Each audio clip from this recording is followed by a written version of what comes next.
ماں باپ کے تین ایسے عمل جو ان کی اپنی اولاد کی زندگی خطرے میں ڈالتے ہیں۔ حضرت علی رضی اللہ تعالی عنہ سے ایک عورت نے پوچھا، کیا ایسے بھی میرے کوئی عمل ہو سکتے ہیں جو میری اپنی اولاد کے لیے خطرے کا باعث بن سکتے ہوں؟ تو حضرت علی رضی اللہ تعالی عنہ نے فرمایا کہ ماں باپ کے تین ایسے عمل ہیں جو اولاد کو موت کے منہ تک لے جاتے ہیں۔ وہ تین عمل کون سے ہیں؟ وہ تین عمل یہ ہیں کہ جو ماں باپ بسم اللہ الرحمن الرحیم السلام علیکم ورحمۃ اللہ۔ محترم ناظرین، حضرت انس رضی اللہ تعالی عنہ فرماتے ہیں کہ ماں کے قدموں تلے جنت ہے۔ حضرت عائشہ رضی اللہ تعالی عنہا سے مروی ہے کہ تین چیزوں کو دیکھنا عبادت ہے۔ نمبر 1 ماں باپ کے چہرے کو، نمبر 2 اور قرآن مجید کو، نمبر 3 سمندر کو۔ مسلم شریف کی حدیث میں یہ بات روایت ہے کہ حضرت محمد صلی اللہ علیہ وآلہ وسلم نے فرمایا، اگر میں اپنے ماں باپ کو اس دنیا میں زندہ پاتا اور اگر میں عشاء کے فرض پڑھ رہا ہوتا اور میرے ماں باپ میں سے کوئی مجھے آواز دیتا تو میں نماز چھوڑ کر انہیں لبیک کہتا۔ ایک دفعہ حضرت علی رضی اللہ تعالی عنہ اپنے حجرے میں موجود تھے کہ ایک بوڑھی عورت آئی اور عرض کرنے لگی کہ اے امیر المؤمنین، میری 2 ہی اولادیں ہیں، ایک بیٹا اور دوسری بیٹی، وہ دونوں ہی نافرمان ہیں اور وہ دونوں اکثر بیمار رہتے ہیں۔ میری بیٹی کا رشتہ لینے کے لیے کوئی تیار نہیں اور میرے بیٹے کو کوئی رشتہ دینے کے لیے تیار نہیں۔ میں ایسا کون سا عمل کروں جس سے ان کی زندگی میں برکت آئے، وہ عمل انہیں نفع دے اور وہ میری نافرمانی بھی نہ کریں، اس سے صحت یاب بھی ہو جائیں؟ میں ایسا کون سا کام کروں کیونکہ وہ دونوں نافرمان ہیں، میرا کہا نہیں مانتے، میرا بیٹا شراب اور دیگر گناہ بھی کرتا ہے، وہ دونوں دین اسلام سے مطابقت نہیں رکھتے۔ اے امیر المؤمنین، مجھے کوئی ایسا عمل بتائیں جس سے وہ دونوں راہ راست پر آ جائیں، دونوں کے رشتے بھی ہو جائیں، وہ فرما بردار بن جائیں اور دونوں صحت مند بھی ہو جائیں۔ حضرت علی رضی اللہ تعالی عنہ نے اس عورت سے فرمایا کہ ماں باپ کے 3 ایسے گناہ جن کی سزا اولاد کو بھی ملتی ہے، وہ 3 عمل ایسے ہیں جن سے اولاد کا تعلق جڑ جاتا ہے۔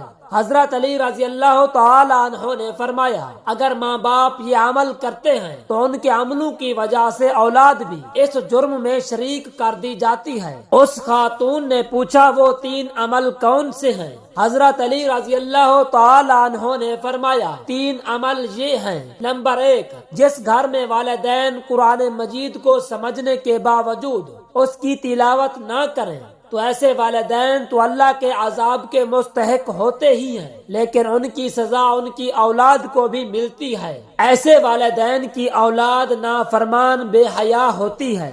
آپ اپنے گھروں میں دیکھیں کہ قرآن مجید جو کہ اللہ تعالیٰ کی آخری کتاب ہے اور محمد مصطفیٰ صلی اللہ علیہ وآلہ وسلم پر نازل ہوئی، جو کہ قیامت تک کے مسلمانوں کے لیے ہدایت کا منبع ہے، لیکن افسوس کہ ہم صرف رمضان میں قرآن مجید کو پڑھتے ہیں یا پھر جب کوئی فوتگی ہو جائے۔ قرآن مجید ہمارے گھروں میں موجود ہوتا ہے اور اس پر دھول جم جاتی ہے، مگر ہم اسے کھول کر پڑھنے کی کوشش نہیں کرتے۔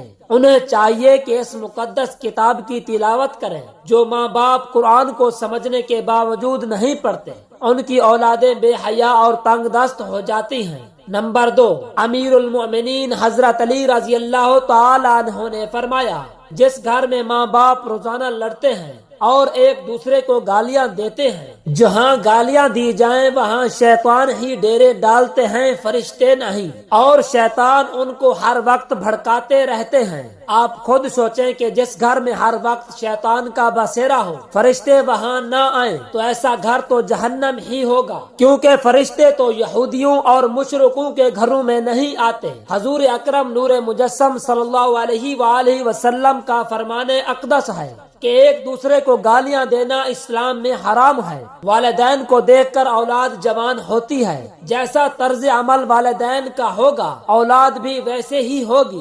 جن بچوں نے ساری عمر اپنے والدین کو لڑائی جھگڑا کرتے گالیاں دیتے دیکھا تو ایسی اولاد سے والدین کیسے توقع رکھ سکتے ہیں کہ ان کی اولاد فرما بردار ہوگی؟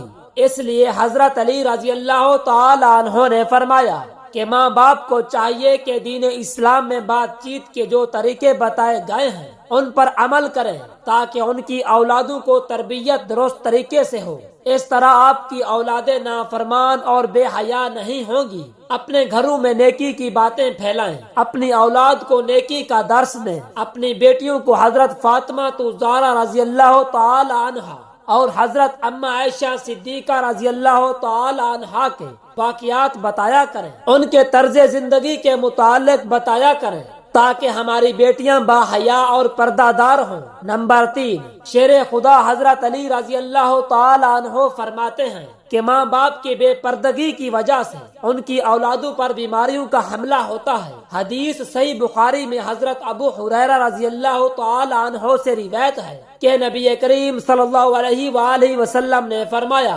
کہ پردہ عورت پر واجب ہے جبکہ بے پردہ عورت پر جہنم واجب ہے۔ جس گھر میں بے حیائی اور بے پردگی ہوتی ہے تو اللہ تعالیٰ کے فرشتے ایسے گھروں میں رہنے والوں کے لیے بد دعا کرتے ہیں اور شیطان ایسے گھروں کو اپنا بسیرا بنا لیتے ہیں۔ جہاں بے پردگی عام ہو اس گھر کی اولادیں بے حیا، نافرمان اور غلط کاموں کا شکار ہو جاتی ہیں۔ یہی نہیں بلکہ پریشانیاں اور مصیبتیں ایسی اولاد کا مقدر بن جاتی ہیں۔ یہ ان کے والدین کے بے پردگی کی وجہ سے ہوتا ہے۔ جس گھر میں بے حیائی ہوتی ہے اللہ تعالیٰ کی برکت اور رحمت نہیں ہوتی۔ ایسے ماں باپ کی اولادیں فتنوں اور بلاؤں سے محفوظ نہیں رہ سکیں گی، کیونکہ اللہ تعالیٰ کے فرشتے جو کہ ان فتنوں کو روکتے ہیں وہ تو اس گھر سے چلے جاتے ہیں۔ ایسی اولاد ماں باپ کے نافرمانی کرتی ہے اور ہمیشہ پریشانی میں مبتلا رہتی ہے۔ ماں باپ کو چاہیے کہ وہ پردے کا خاص خیال رکھیں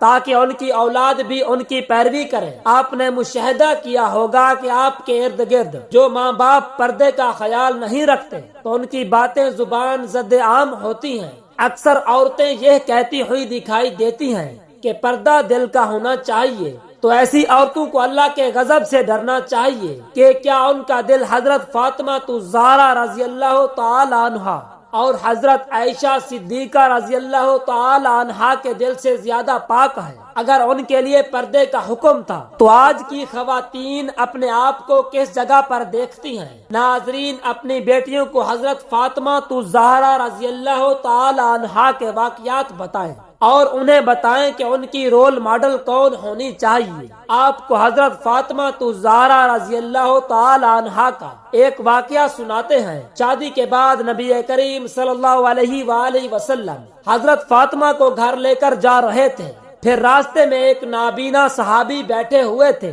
آپ رضی اللہ تعالی عنہ نے اپنے چہرے کو ڈھانپ لیا۔ نبی کریم صلی اللہ علیہ وآلہ وسلم نے فرمایا، بیٹی فاطمہ، یہ صحابی تو نابینا ہے، آپ نے کیوں چہرہ ڈھانپ لیا؟ تو حضرت فاطمہ رضی اللہ تعالی عنہا نے کہا کہ بابا جان، مجھے غیر محرم سے پردے کا حکم دیا گیا ہے، نہ کہ ان افراد سے جن کو نظر آتا ہے۔ ناظرین، یہ یہودیوں کی چال ہے کہ مسلم معاشرے میں جدت کے نام پر بے حیائی کو پروان چڑھایا گیا، لہٰذا اس دور میں جتنا ہو سکے اپنی اولاد کو صحابہ کرام اور اہل بیت کی زندگیوں کے متعلق بتائیں۔